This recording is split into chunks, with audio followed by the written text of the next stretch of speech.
Les bécassines doubles ont disparu depuis un siècle des marais en bordure des Alpes.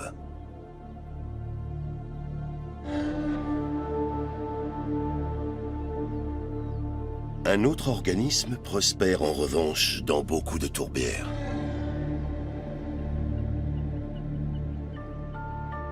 Il se développe partout où la pluie est suffisante pour que le sol reste humide en permanence.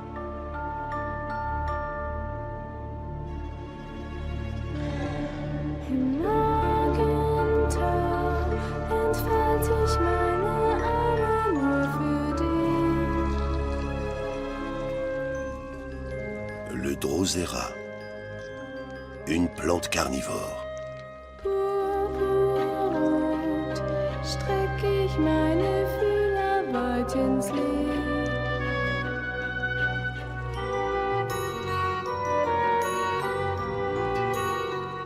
Chacune de ces feuilles possède une centaine de tentacules recouverts d'une substance collante. Ganz Kanada ziemlich zu spät. Voll tiefer Sehnsucht dich berührt. Komm zu mir, komm zu mir. Un piège redoutable qui n'offre aucune échappatoire.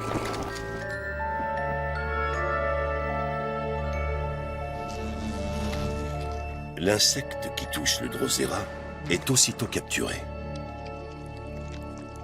Les tentacules se referment implacablement sur lui, puis il est lentement digéré. Le Drosera se nourrit généralement de petits insectes. Il est rare qu'il attrape une proie de cette taille.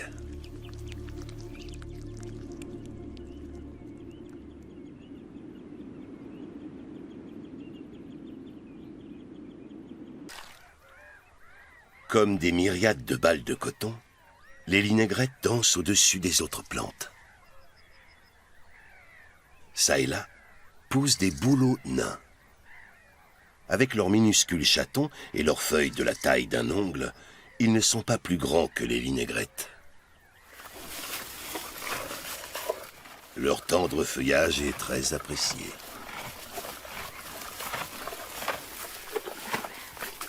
Grâce à ses longues pattes, l'élan se déplace aisément sur la terre meuble. Il laisse derrière lui un cadeau. Certains habitants du Marais sont spécialisés dans le traitement des excréments de grands mammifères. Champignons, micro-organismes et mousses recouvrent progressivement ces déjections.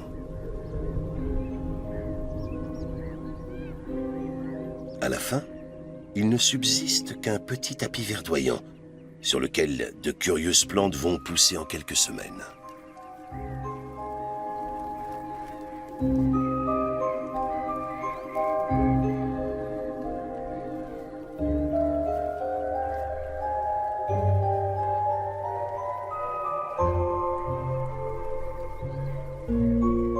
Ce sont des végétaux porteurs de spores, grâce auxquels la mousse coprophile va se multiplier.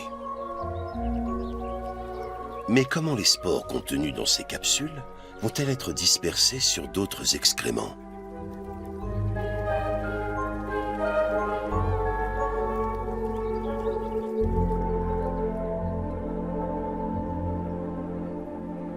Les capsules commencent par répandre un parfum de fruits mûrs. Lorsque l'ours, alléché par cette odeur, les croque à belles dents, les végétaux ont atteint leur objectif. Quand le plantigrade aura terminé sa digestion, les spores seront expulsés dans ses déjections.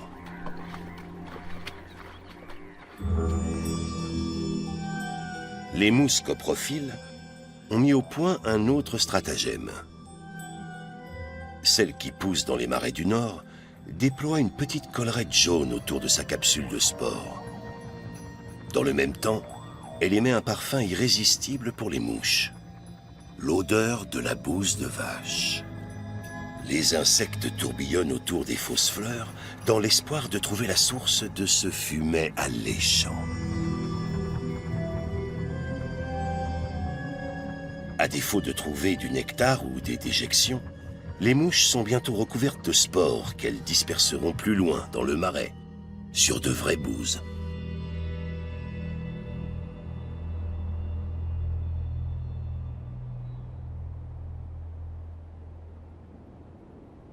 Le sol a beau être recouvert d'une végétation verdoyante, il n'en est pas moins pauvre en nutriments. Les habitants du marais doivent donc élaborer des stratégies pour se nourrir. Sur le feuillage des érelles, on observe parfois de petits points rouges. C'est l'œuf d'un papillon peu commun. Un solitaire adulte voltige autour du site de ponte. Au même moment, la larve s'extirpe de sa membrane protectrice.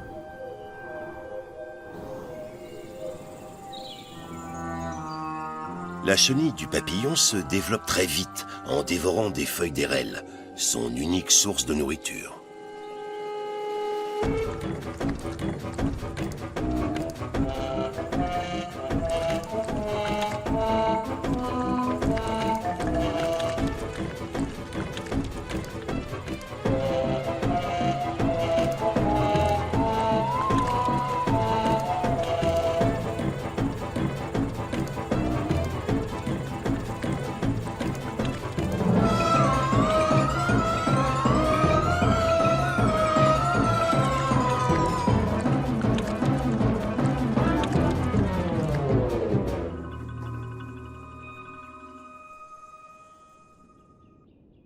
Entre les pins et les buissons d'érelles, sur les bords de l'étang, de petits tapis végétaux se forment à la surface de l'eau.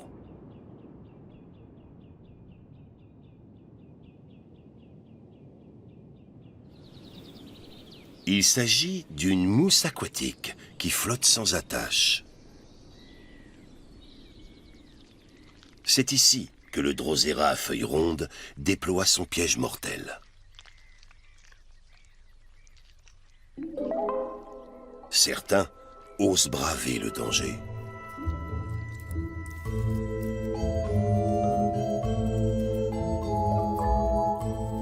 Cette chenille de ptérophore, qui n'existe que dans ces contrées humides, sait retourner la situation à son avantage.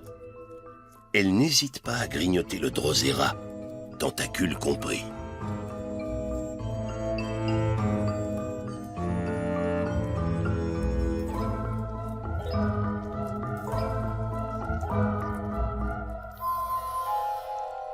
Elle progresse sans entrave jusqu'à l'insecte prisonnier de la plante.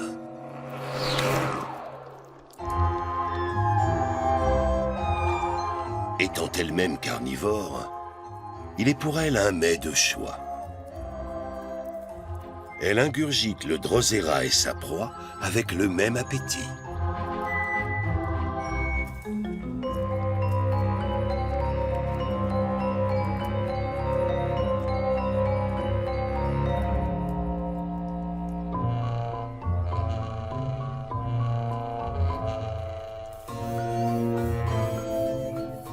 Une fois rassasiée, elle se presse vers un endroit où elle pourra se muer en chrysalide. Elle choisit de s'installer sur la tige d'un drosera, bien sûr.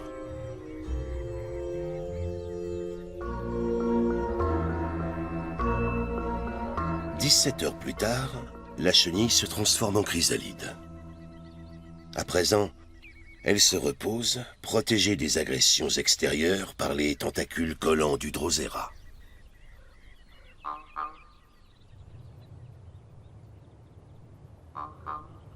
Le soleil d'été réchauffe les gazons flottants et les tapis de mousse. Les eaux acides du sol remontent jusque sous la surface. En conséquence, le sol ne contient presque pas d'oxygène et il y a peu de micro-organismes pour décomposer la matière organique. C'est pourquoi les résidus végétaux s'accumulent sur le sol marécageux en attente de décomposition.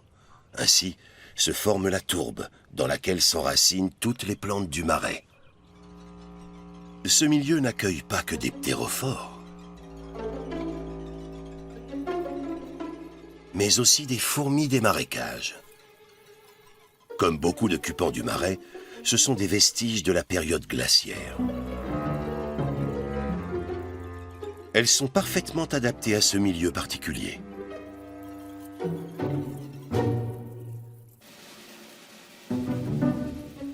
Elles empruntent des passerelles et vivent en hauteur sur des coussins de mousse.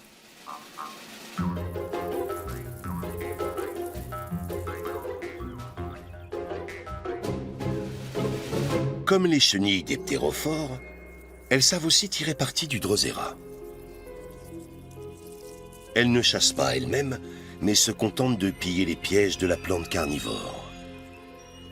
Elles lui dérobent ainsi les 2/3 de ses proies.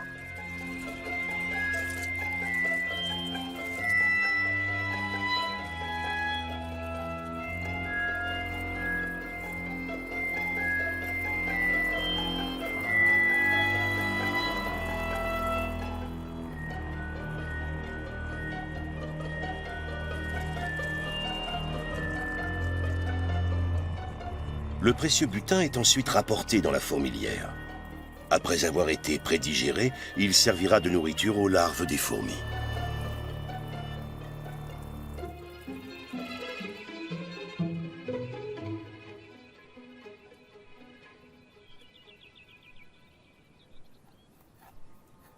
Entre-temps, une belle métamorphose s'est accomplie.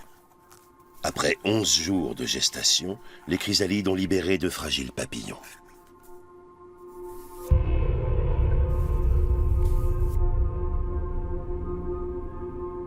Leurs ailes, encore humides, commencent à se déployer.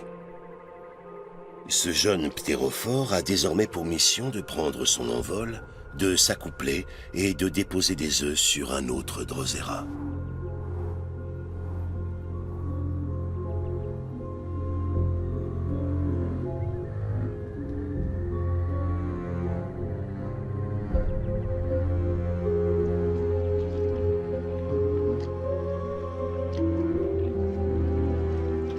Le drosera aussi doit assurer sa multiplication. Il y parvient grâce à ses fines tiges qui se déroulent lentement à partir du cœur de la plante.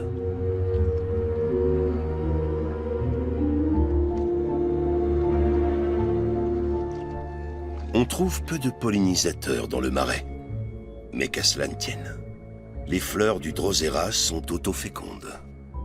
Souvent, elles ne s'ouvrent même pas, comme si cette plante carnivore ne voulait pas dépendre des insectes pour sa pollinisation.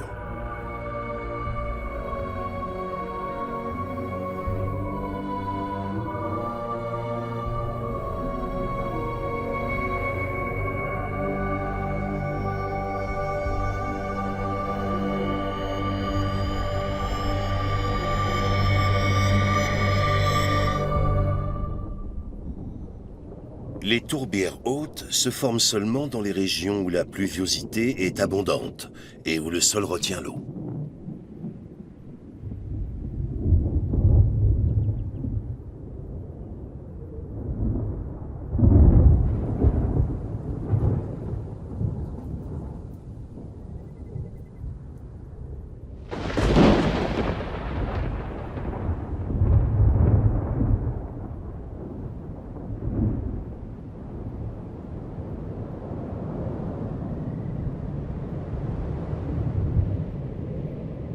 L'orage qui gronde n'est pas une menace pour ce milieu, bien au contraire.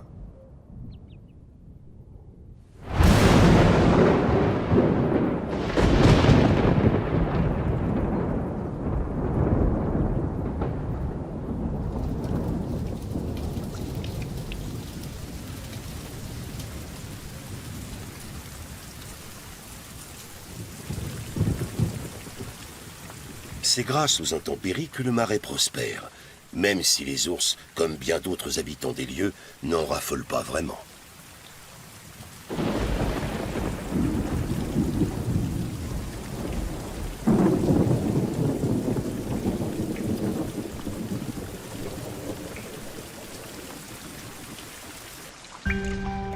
Le sol de la tourbière constitue un remarquable réservoir d'eau de pluie.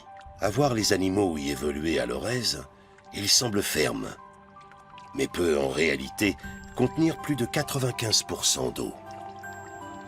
La mousse coprophile et le drosera s'épanouissent dans la tourbière, car ils n'y sont pas en concurrence avec d'autres végétaux.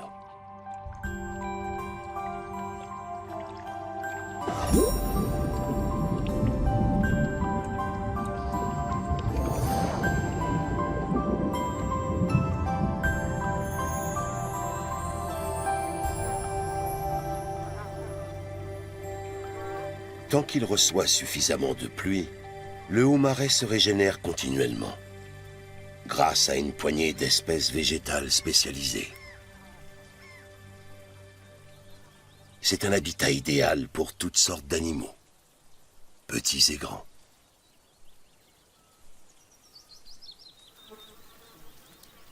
Il arrive que la végétation dépérisse dans les dépressions du sol. Là, se forment alors des flaques, des mares et même des lacs marécageux. L'eau essaie d'engloutir la terre et inversement. Dans le marais, la limite entre les deux éléments est mouvante.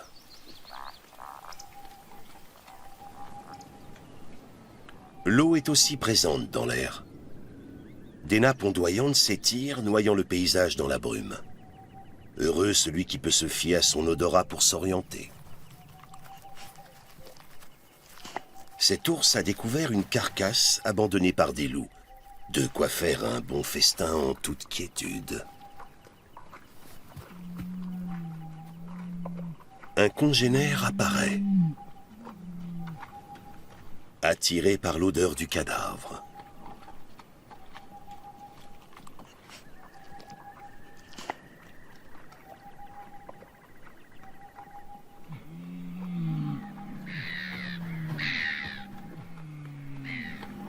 Mais il est encore jeune et préfère passer son chemin pour éviter le conflit.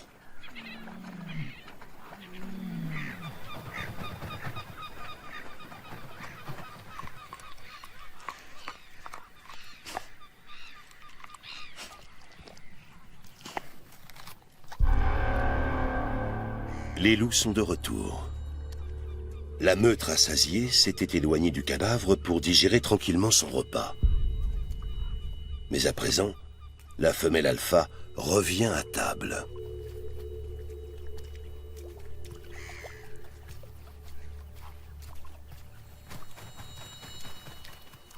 Un loup peut-il faire fuir un ours ?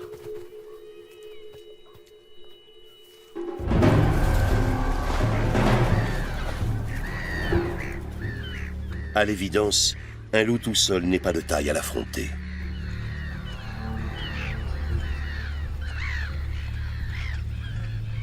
Mais l'ours a mangé plus qu'à sa faim.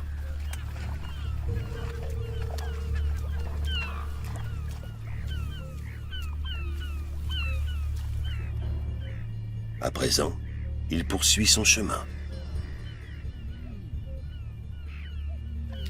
La louve tente alors sa chance.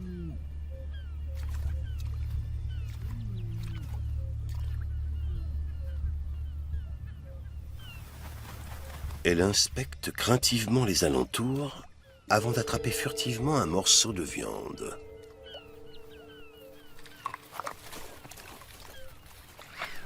Mais voilà que l'ours refait son apparition. À peine s'est-il éloigné de 200 mètres que l'odeur de la chair l'a de nouveau attiré.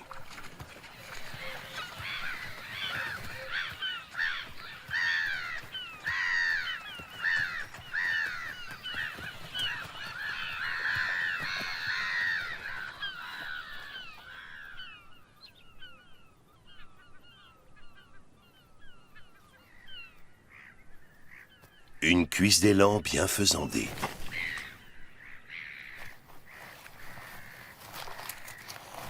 Contrairement aux loups, les ours sont de piètres chasseurs. Qui sait qu'en pareille occasion de faire un bon repas se représentera. Les loups du Marais séjourneront plusieurs jours dans les parages et devront, malgré eux, partager leur proie avec leurs rivaux.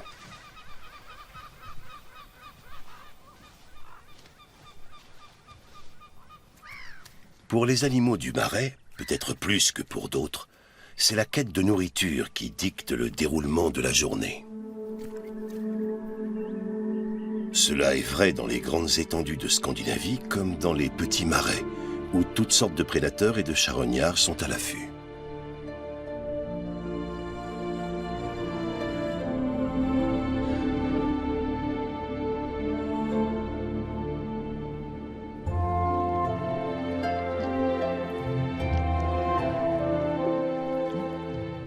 Dans les mares, le drosera à longue feuille étend ses tentacules.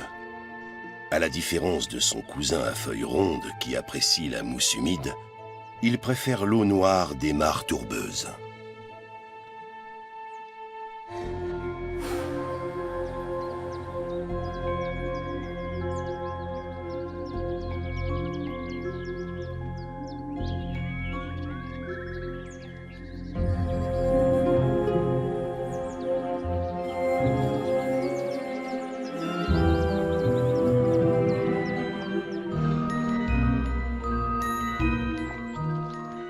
Le drosera à longue feuille est lui aussi passé maître dans l'art de piéger les insectes.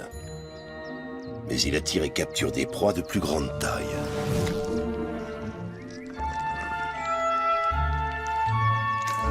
La vase dans laquelle il s'enracine ne contient presque aucun nutriment. C'est donc en dissolvant ses proies qu'il absorbe l'azote et le phosphore essentiel à sa croissance.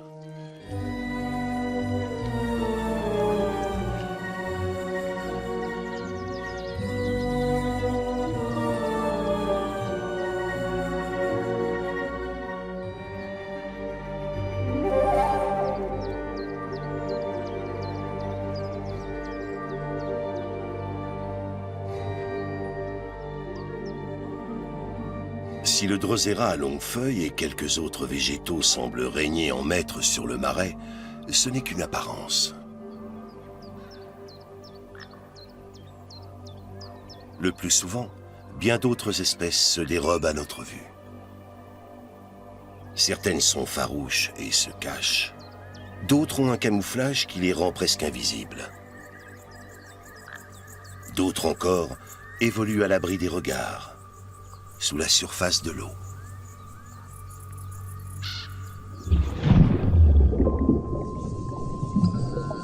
Une multitude de micro-organismes peuplent les mares tourbeuses. Ils arrivent à se reproduire même dans des conditions extrêmes.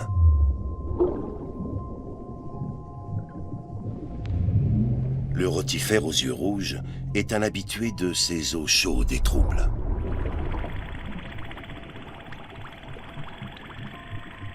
Sa bouche est entourée de 2 couronnes de cils qui tourbillonnent pour introduire bactéries et algues dans son système digestif. Il se nourrit tout au long de la journée. Il y a bien plus de rotifères dans une mare tourbeuse que d'humains dans une grande ville.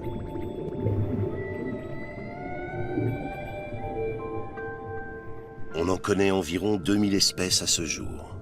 Certaines se sont merveilleusement adaptées à la vie en milieu marécageux. Celui-ci a l'estomac rempli d'une bouillie d'algues. Il vient de pondre 2 œufs.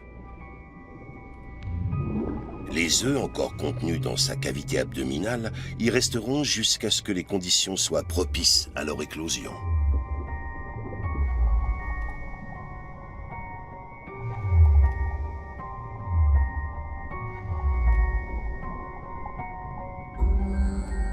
Le tardigrade, ou ourson d'eau, est capable de survivre à des conditions extrêmes de chaleur et de froid qui anéantiraient toute autre forme de vie. C'est pourquoi certains lui attribuent une origine extraterrestre. Des microalgues dorées se déplacent dans l'eau à l'aide de minuscules flagelles, presque invisibles. Quant au desmidial, ce sont des algues solitaires capables de se scinder en 2 au besoin. Une technique parmi d'autres pour assurer leur reproduction. Comme autant de minuscules capteurs solaires, ces algues qui ne mesurent que quelques fractions de millimètres se tournent pour s'orienter vers la lumière. La beauté de ces phénomènes nous échappe. Quasiment invisibles à l'œil nu, ces formes de vie microscopiques évoluent dans un milieu des plus inhospitaliers pour l'homme. le royaume des algues et des micro-organismes est loin d'avoir livré tous ses secrets.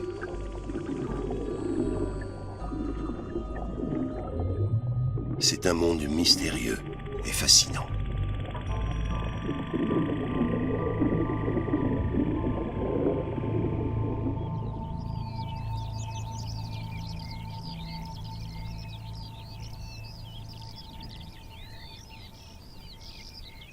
La faune et la flore du marais doivent constamment lutter pour survivre, pas seulement en raison des eaux acides et pauvres en nutriments. Car en plein été, les mares se tarissent. L'eau est absorbée par l'air et les sols tourbeux. Elle laisse place à de la vase, où subsistent des graines de plantes, des œufs et des micro-organismes aquatiques.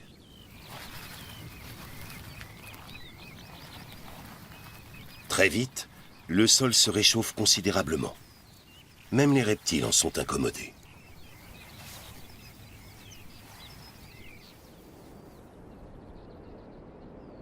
Seuls les profonds étangs du marais sont remplis tout au long de l'année. Néanmoins, l'eau est pour une très large part stockée dans le sol et dans les tapis de mousse.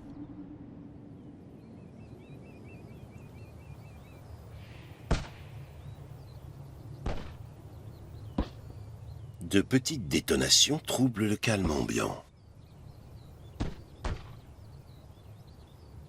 Les étendues de sphaigne, qui colonisent les sols tourbeux, sont couvertes de petites boules.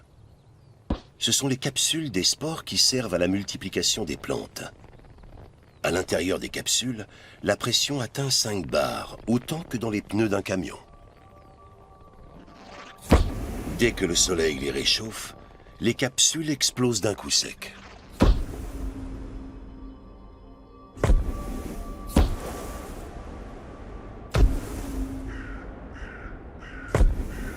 Les spores sont alors dispersés dans l'air. Le vent se charge de transporter le précieux chargement qui atterrira peut-être à un endroit propice pour germer.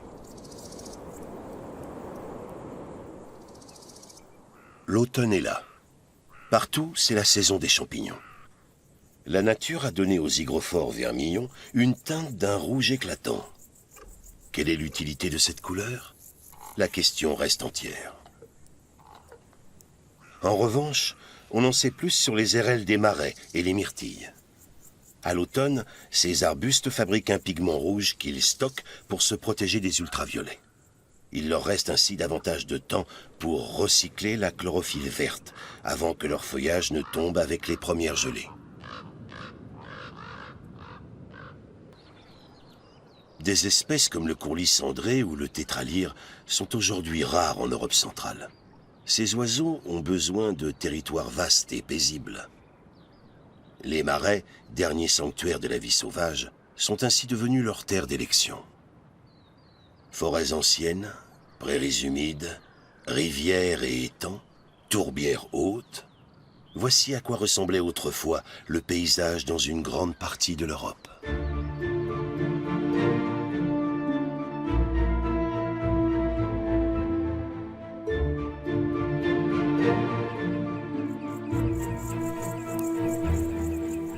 Les oiseaux rares ne sont pas les seuls à profiter de cet habitat préservé. Le criquet ensanglanté est l'un des plus grands représentants de sa famille. Très répandu autrefois dans les prairies humides et les marécages, il évoluait en groupe, alors qu'aujourd'hui, on n'observe plus que des spécimens isolés. Ils apprécient particulièrement les graminées acides.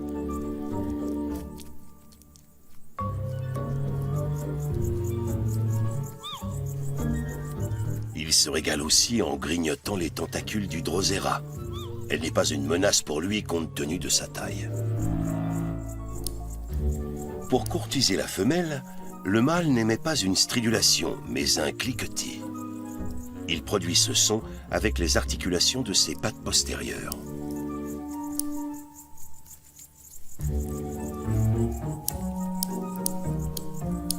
Il parvient même à cliqueter tout en mangeant.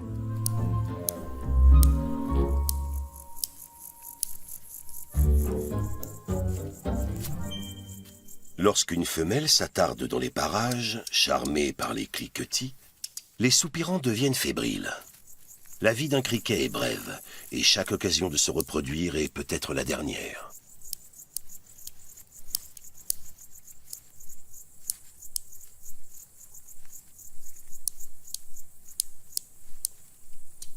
Là aussi, il n'y a de la place que pour un seul mâle.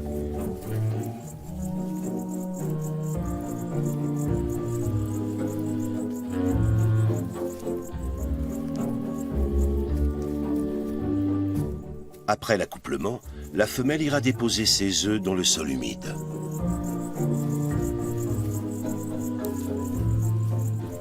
Mission accomplie.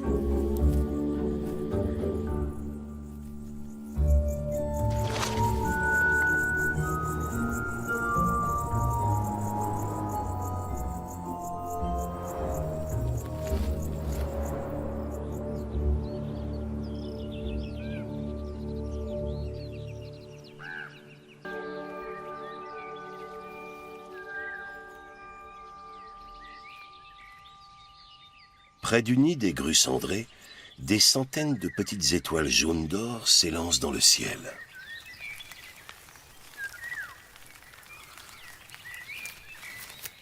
Ce sont les fleurs de la nartessie des marais, une plante rare et toxique.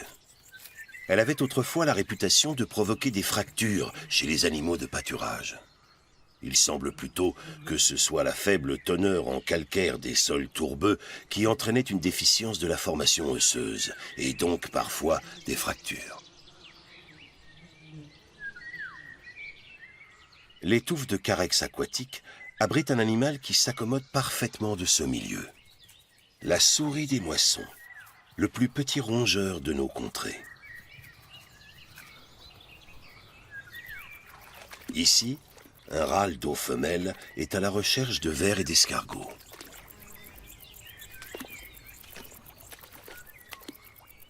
Elle aussi doit s'occuper de son petit. À cette période, les marais sont de grandes pouponnières.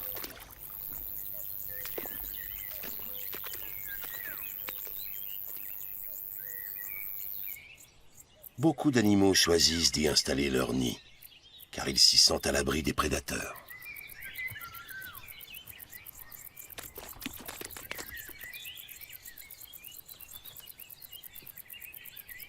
La souris des moissons bâtit elle aussi son nid sur l'eau. Les souriceaux y sont en sécurité, protégés des fluctuations du niveau de l'eau.